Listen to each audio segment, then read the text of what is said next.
하나님 말씀은 사도행전 2장 37절에서 47절까지 말씀입니다.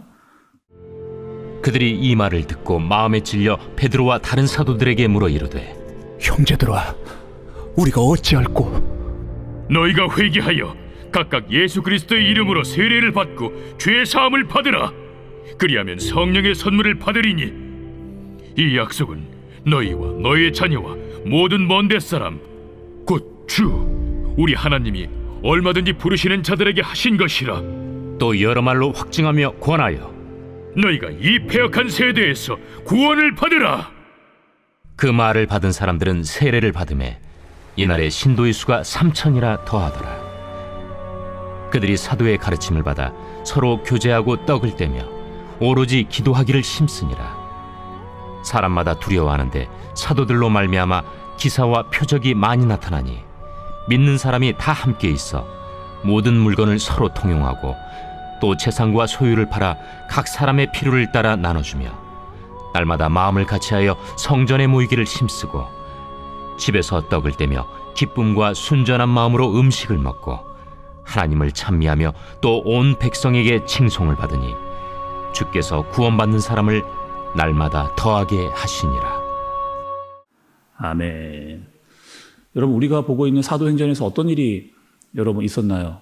예수님께서 부활하시고 승천하시면서 올라가시면서 제자들과 사람들에게 이렇게 이야기를 했습니다. 예루살렘 떠나지 말라. 그리고 내가 약속한 것을 기다려라. 이렇게 말씀을 예수님께서 하셨어요. 그리고 마가의 다락방에 모여있던 120명의 사람들이 어떤 일이 있었느냐? 성령의 세례를 받고 충만을 받게 되어지는 그런 일이 있게 됩니다. 그리고 성령 충만했던 그들이 막 뛰쳐나와가지고 사람들에게 이야기를 하기 시작했습니다. 그 이야기는 복음과 하나님의 큰 일에 대해서.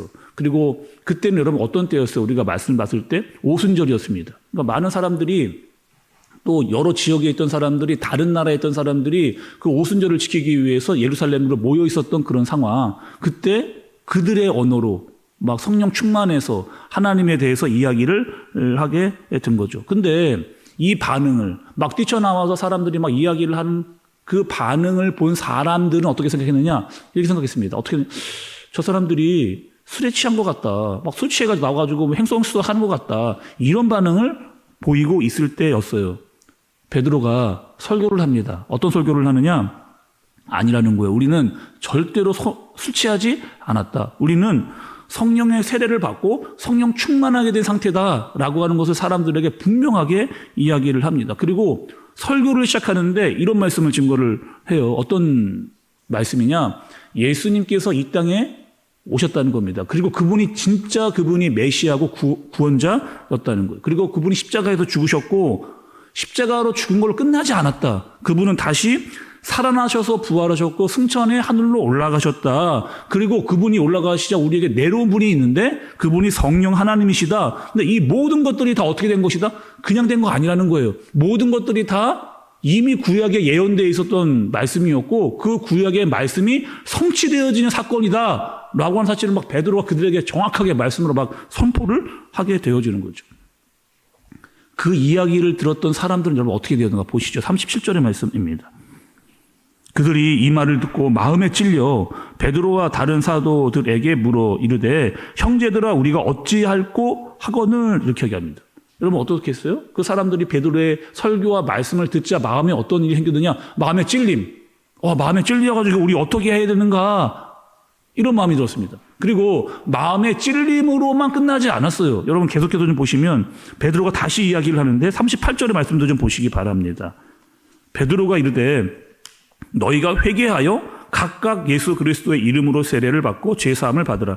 그리하면 성령을 선물로 받으리니, 이렇게 얘기했거든요. 그러니까 지금 마음의 찔림을 받았던 베드로의 설교를 통해서 많은 사람들이 찔림을 받았는데 찔림 받은 것만으로는 안 된다는 거예요. 베드로 말로는 어떻게 이야기한, 너희들이 그 찔림을 받은 것에 대해서 회개를 해야 한다라고 그렇게 이야기를 하고 있는 겁니다. 그리고 세례를 받으라, 이렇게 이야기하는 거죠. 그러니까 말씀을 듣고 마음의 찔림을 받는 것만으로 안 되고 그 죄에 대한 반드시 뉘우침이 너희에게 있어야 된다. 그리고 세례를 받고, 여러분 세례는 뭐예요? 세례는 예수 그리스도로 말미암아 내가 죽고 살아나는 그런 역사가 있어야 된다라고 하는 사실을 너희들이 고백해야 한다는 사실을 베드로가 이야기해주고 있는 겁니다. 우리도 마찬가지잖아요. 우리도요, 우리의 죄와 잘못을 회개할 때 성령이 임합니다. 또 성령 충만하게 돼요. 또 예수님이 아니면 이 죄의 문제는 그 누구도 해결할 수 없다라고 하는 사실을 어떻게 알게 되냔 말이에요. 성령을 통해서 우리가 그것을 깨닫게 되어지는 거죠. 성령을 통해서 예수 그리스도 나의 주님, 예수 그리스도라고 고백할 수 있게 되어지는 겁니다.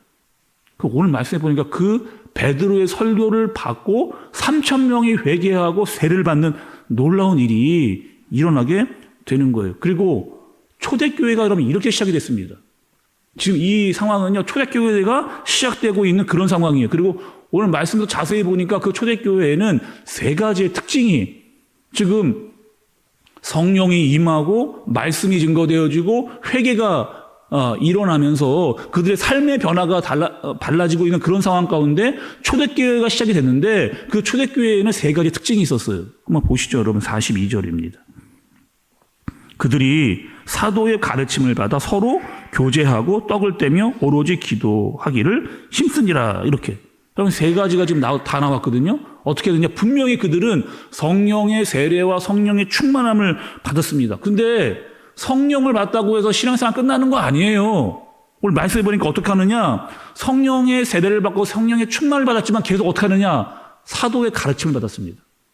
이게 무슨 말이에요, 여러분? 사도의 가르침을 받아서 사도들은 뭘 가르쳤을까요? 하나님의 말씀을 가르친 거예요. 그리고 하나님의 말씀을 가르치고 배우고 성령 충만했던 사람들이 어떻게 사는 겁니까?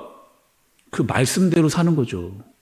아무렇게나 막 살고 내 생각대로 내 마음대로 살지 않고 어떻게 사느냐? 하나님의 말씀을 듣고 하나님의 그 말씀대로 순종하면서 성령 충만으로 그것을 감당할 수 있는 마음과 능력으로 그렇게 살아갑니다. 누가요? 초대교회의 사람들이.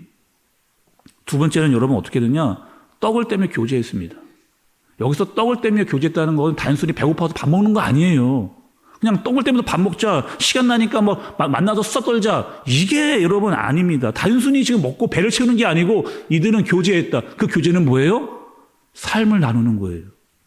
그들의 기쁨과 감사, 아픔, 걱정, 근심 다 나눌 수 있는 그런 사람들이 생겨나게 된 겁니다. 함께 밥을 먹으면서 식탁을 공용하고 빈부의 격차가 없어요. 그리고 서로의 높고 낮음이 사라진 그런 상태. 함께 떡을 나누고 음식을 나누면서 자신의 마음과 생각을 나누고 기쁨과 감사, 어려움, 고난을 다 나눌 수 있는 그런 사람들이 생겨나게 된 겁니다. 그리고 세 번째는 어떻게 했느냐? 기도했어요. 여기서 여러분 오로지 기도했다라고 하는 이야기는 이런 겁니다. 칼빈은 이렇게 이야기했어요. 이 대목에 대해서 오로지 기도했다는 것에 대해서 칼빈은 이렇게 이야기했습니다. 그들은 세상에 얽매이지 않고 전적으로 기도에 헌신했다. 다시 한번요. 그들은 세상에 얽매이지 않고 전적으로 기도에 헌신했다. 여기서 여러분 오로지라고 하는 뜻은요. 오직이에요. 오직 그들은 기도에 전심했다. 힘을 썼다. 이 뜻을 이야기하는 겁니다. 이렇게 세워져 갔던 초대교회가 어떻게 변했는지도 오늘 말씀에 나오고 있어요. 여러분 43절부터 나옵니다. 어떻게 했느냐?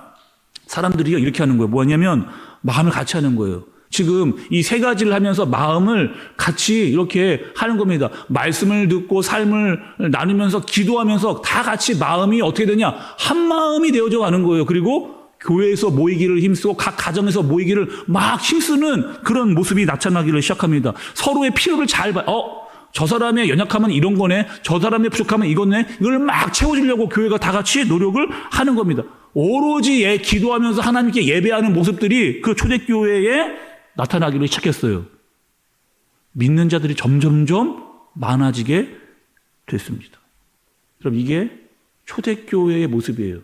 성령 세례를 받고 성령 충만을 받았던 교회의 그 모습을 보여주고 있는 겁니다. 성령이 임하고 성령이 충만해지고 또 새로운 공동체가 생겨나는 그 모습이 초대교회의 모습입니다.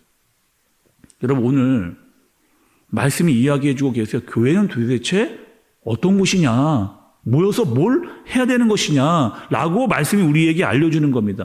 여러분 교회가요, 뭐 재정이 많으면 큰 교회입니까? 아니면 뭐 교회 안에 대단한 뭐 CEO가 있고 뭐 정치인이 있으면 뭐 그 대단한 교회라고 이야기할 수 여러분 있나요? 오늘 말씀해 보니까 교회는요 가난했어요.